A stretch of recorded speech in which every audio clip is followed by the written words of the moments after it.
Christians made fun of me because they said that demons don't exist. Here you can see the contradictions in the manuscripts. Matthew 8, when he arrived at the other side in the region of the Gadarenes, 2 demon-possessed men coming from the tombs met him.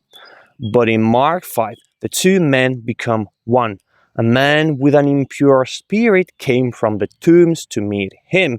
But then always in Mark, after verse 12, we have more demons, and those demons spoke instead of the aforementioned man.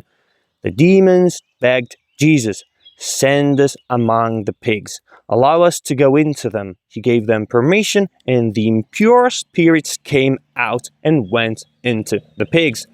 But other manuscripts here say pantes hoi daimones legontes, and here we even have a grammatical mistake.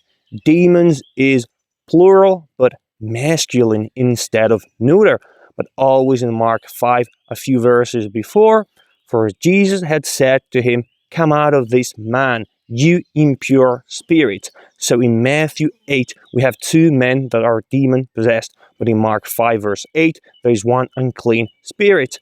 But in verse 13, there are more demons. In a few manuscripts, the word is masculine, in others it is neuter. So in this event, who was talking? 1 man, 2 men, 1 demon, a bunch of neuter demons, a bunch of male demons? You are in a bind.